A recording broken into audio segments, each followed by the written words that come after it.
Welcome to Pinos Altos, the historic Buckhorn Saloon, the Opera House. A lot of dastardly deeds have gone down up here, Gavin Mannion. Gavin winning the stage. Congratulations. Thank you.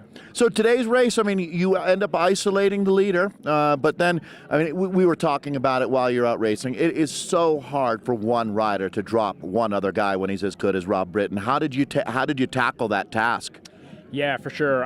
Today was a super hard day, and I kind of just went all out on the last KOM, really, and it ended up just being me and Rob, who's also the only guy ahead of me on GC, and from there it's pretty hard to get a gap, and especially on someone like Rob, so we kind of just ended up rotating pretty much as hard as we could and letting it come down to a sprint in the end. Yeah, we rarely get information from out on course out there. Was he marking you all day out there talking about Rob Britton? He talked about it the day before you were his danger man. Yeah, I mean, being the only guy within a minute, I'm sure he had his eye on me all day. But it's not really a race where things can really get out of hand without you noticing. Things happen pretty slowly on those climbs. Pretty much just comes down to who has the legs at the end of the day. I think you make a great point. It's almost like watching it happen in slow motion sometimes out there. One thing that wasn't slow motion was you coming across the line, winning here in Pinos Altos. This is a legendary day of racing in North America. Talk about what it means to you and your young career to win here today.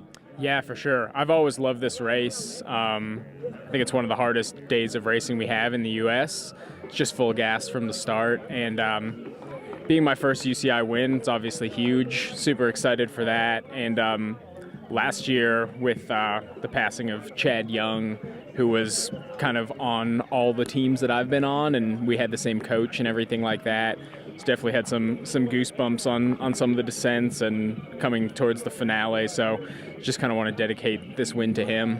Hey, thanks a lot. I think that's been one of the biggest challenges for the peloton here this year is how they're remembering Chad. I'm really glad you're able to have that experience out there, Gavin. As you mentioned, Chad Young is someone that we lost last year at this event, and in respect to his family, we didn't go out of our way to honor the anniversary, the passing, and I think you did it just perfectly there with your legs today. Yeah, for sure. It's definitely a tough thing to think about before the start of a race when you've got to do the descent still, but I think Chad always raced as hard as he could, so I think that's the best way we can honor him. I feel like you're coming back to the level that we expect you to be at. Do you feel the same way? Yeah, for sure. And now Tour of California to look forward to. This has got to be a race where we get you in a breakaway. I hope so, yeah. I hope so too. I bet you were calling that. That's Gavin Mannion, our winner here today at Pinos Altos of the Gila Monster. Congratulations, Gavin. Thank you.